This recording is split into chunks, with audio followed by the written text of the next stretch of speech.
জামুগুৰিহাটত নদুৱাৰ সমজিলাৰ উদ্যোগত শ্বহীদ দিৱস উদযাপন। নদুৱাৰ সমষ্টিৰ ৫০০ যুৱকক লগত লৈ কৃষি বিপ্লৱ সূচনাৰ সংকল্প বিধায়ক পদ্মৰ। অসম চৰকাৰে গুৱাহাটীত কেন্দ্ৰীয়ভাৱে শ্বহীদ দিৱস উদযাপন কৰাৰ সমান্তৰালভাৱে ৰাজ্যখনৰ বিভিন্ন প্ৰান্ততো জিলা প্ৰশাসনৰ উদ্যোগত শ্বহীদ দিৱস উদযাপন কৰা হয়। নদুৱাৰ সমষ্টিৰ টুপিয়া সামূহিক ভৱনত নদুৱাৰ সমজিলা প্ৰশাসনৰ উদ্যোগত অনুষ্ঠিত কৰা হয় শ্বহীদ দিৱস। পুৱা শ্ৰদ্ধাঞ্জলি অনুষ্ঠানেৰে আৰম্ভ হোৱা এই শ্বহীদ দিৱসৰ কাৰ্যসূচীত অংশগ্ৰহণ কৰি নদুৱাৰ সমষ্টিৰ বিধায়ক পদ্ম হাজৰিকাই সমষ্টিটোৰ ৫০০ যুৱকক লগত লৈ চৌকীঘাটৰ উচ্ছেদিত ভূমিত নগৈ কৃষি বিপ্লৱৰ সূচনা কৰাৰ সংকল্প গ্ৰহণ কৰাৰ লগতে সমগ্ৰ ৰাজ্যখনৰ যুৱ প্ৰজন্মলৈও এই বাৰ্তা প্ৰেৰণ কৰিব বিচাৰিছে বিধায়ক পদ্ম হাজৰিকাই। নদুৱাৰ পৰা প্ৰাণশংকৰ ভূঞাৰ ৰিপৰ্ট, ডিজিটেল আছাম লাইভ। আজি 10 ডিচেম্বৰ শ্বহীদ দিৱস। আজি এটি অসমৰ কাৰণে ঐতিহাসিক দিন, যিটো দিনত অসমৰ ৬ বছৰীয়া অস্তিত্ব ৰক্ষা আন্দোলন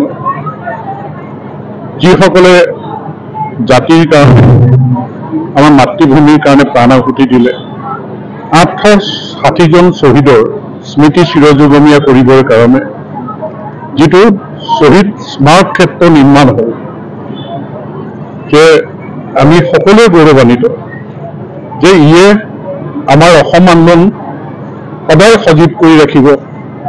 এই আমাৰ দেশৰ বাহিৰৰ আন্তঃৰাষ্ট্ৰীয় ক্ষেত্ৰতো সদায় সজীৱ হৈ থাকিব আৰু বিশেষকৈ নতুন প্ৰজন্মই তেওঁলোকে অসমৰ অস্তিত্ব ৰক্ষাৰ আন্দোলনত কেনেকৈ শ্বহীদ হৈছিল, কি হৈছিল, এই গোটেই কথাখিনি যিহেতু তাত থাকিব, ই আমাৰ কাৰণে এটা ঐতিহাসিক দিন বুলি কৈছোঁ।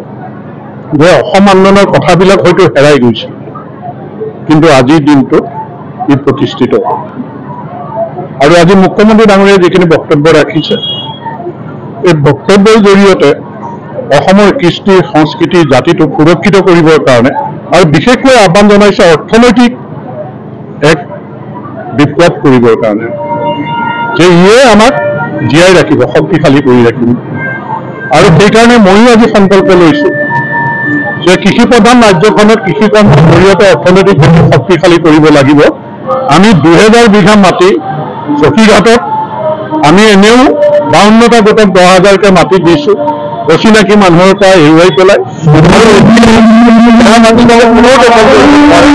আমি তাত কৃষি কৰ্ম আৰম্ভ কৰিম। তাক ৫০০ ডেকা ল'ৰাক লৈ পেলাই আমি এই সংগ্ৰামখন আৰম্ভ কৰিম।